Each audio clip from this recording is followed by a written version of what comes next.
Fala galera, eu sou Heitor Facini e eu sou Felipe Raguerrari. Começa agora mais um vídeo do Buzzer Beater. E na última segunda-feira, dia 7 de novembro, marcou 25 anos do anúncio de aposentadoria de Magic Johnson. E pro vídeo de hoje a gente resolveu selecionar 4 atletas que se aposentaram precocemente na NBA. Então roda a vinheta aí que vai começar.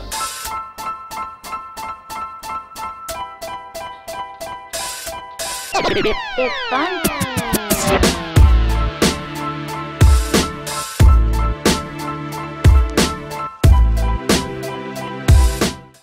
Antes de começar o assunto, você já acompanha o Buzzer Beater nas outras redes sociais? Se não, o senhor ou a senhora que está aí não sabe o que está perdendo, corre lá pro Facebook e dá um like pra nós. O endereço é www.facebook.com/buzzerbeaterbr. A gente ainda tem um perfil no Medium, com muitos textos trabalhados, análises muito bem feitas que você com certeza vai querer ler, curtir e compartilhar. O endereço é medium.com/buzzerbeaterbr. É só acessar lá.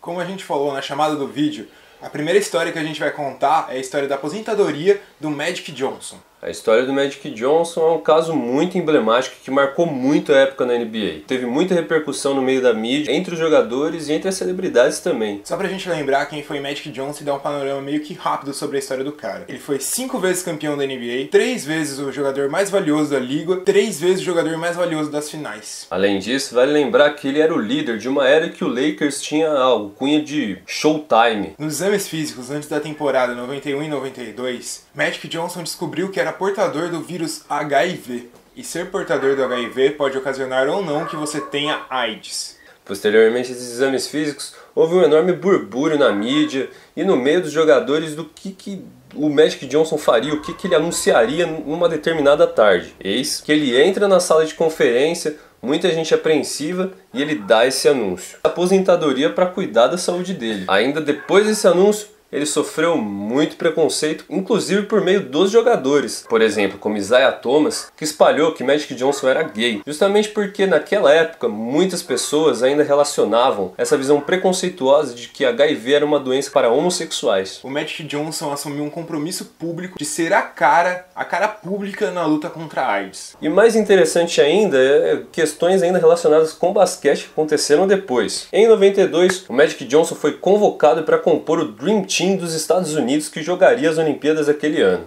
Além de ser convocado para o Dream Team, o Magic Johnson foi um dos jogadores mais votados para participar do All-Star Game de 1992. Que inclusive causou outro dos casos de preconceito que Magic Johnson sofreu por parte de outro jogador. Dessa vez foi o Karl Malone, que disse que seria ruim deixar o Magic Johnson jogar por risco de contaminação caso ele sofresse alguma lesão ou um corte aberto. Olha só as ideias, cara. Magic Johnson fez o quê? Foi lá e destruiu a partida do All-Star Game.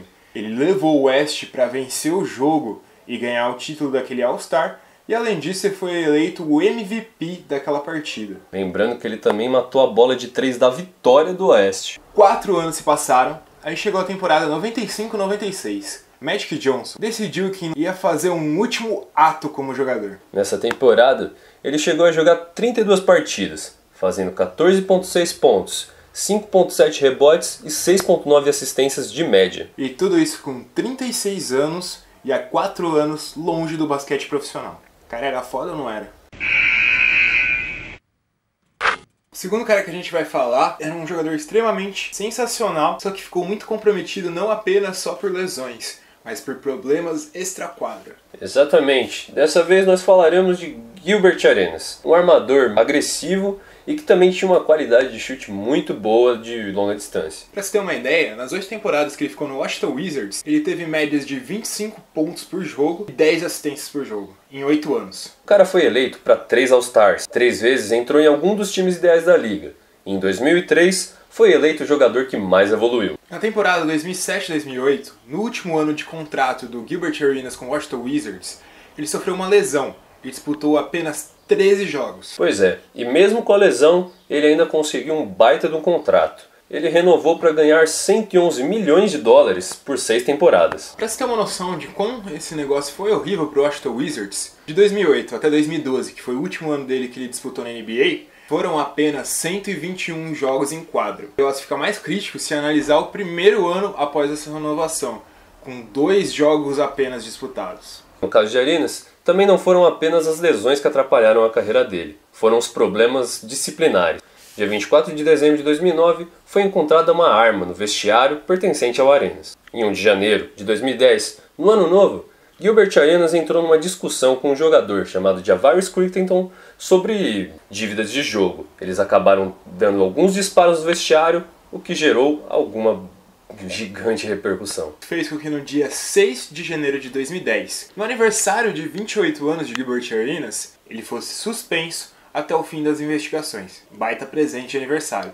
No dia 28 de janeiro de 2010, foi dada uma suspensão até o fim da temporada para o armador Gilbert Arenas. E depois disso, ele nunca mais foi o mesmo. Gilbert Arenas nunca mais conseguiu ser aquele jogador dominante na armação, as médias ao contrário foram caindo exponencialmente. E ainda depois de tudo isso, Gilbert Arenas começou a acumular alguns fatos bizarros com a justiça. Depois de aposentado, no dia 27 de junho de 2013, Gilbert Arenas foi preso pela polícia de Los Angeles por portar ilegalmente fogos de artifício. Outro caso bizarro que ele se envolveu foi que ele chegou a confessar que num espaço de 4 meses ele passou por 60 faróis vermelhos.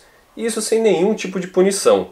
Tudo porque ele ainda estava usando a placa de identificação da concessionária. E outra coisa que é mais bizarra ainda, que não teve prisão, envolvimento muito forte com justiça, foi o fato dele ter sido expulso de um shopping por conta dele ter feito o máximo de pontos possíveis num daqueles brinquedinhos de arremessar a bola à cesta. Antes dele se aposentar, ele acabou passando pelo Orlando Magic, pelo Memphis Grizzlies e pelo Shanghai Sharks na China. Que derrocada, hein, meus amigos?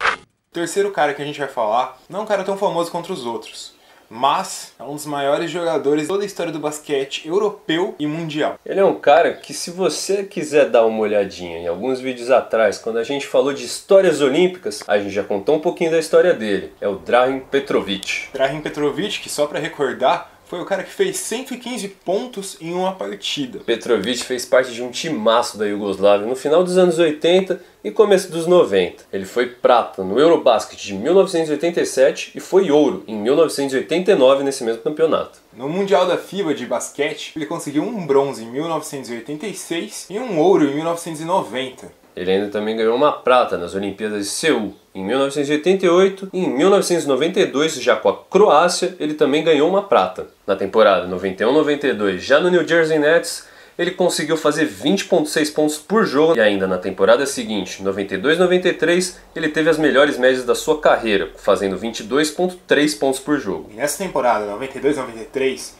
ele acabou sendo eleito para o terceiro time ideal da liga e acabou levando o New Jersey Nets para os playoffs depois de 6 temporadas. Ou seja, a prospecção de evolução que se pensava e do impacto que ele ia ter na liga era enorme. Então o que poderia atrapalhar a carreira dele?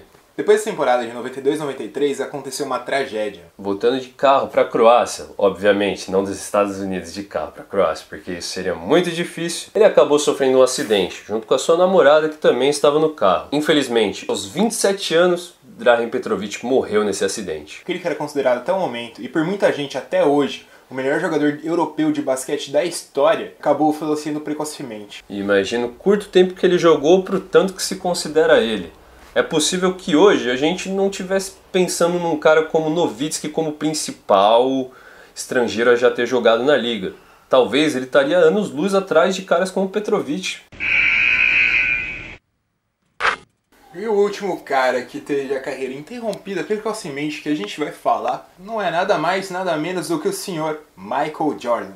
Um jogadorzinho aí, vocês devem conhecer. Ele passou por 3 aposentadorias. A primeira aposentadoria dele foi depois de ter ganhado 3 títulos seguidos com o Chicago Bulls. Ele ficou bastante triste com a morte do pai dele, do qual ele era muito próximo. Ele também perdeu a vontade de jogar basquete. O que ele fez depois disso? Jogar beisebol em uma das ligas menores dos Estados Unidos. O caso foi até de certa maneira retratado no filme Space Jam. O time foi o Chicago White Sox. Michael Jordan não teve tanto sucesso, nem comparável com o que ele teve no Chicago Bulls jogando basquete. Depois dessa falta de sucesso, também a necessidade de uma adrenalina e de continuar elevando seu status como atleta, Ele volta para a NBA na temporada 95-96, quebra o recorde de vitórias e derrotas, fazendo 72-10 na temporada, ganhando a final daquele ano. Alô, Curry. Ih, rapaz.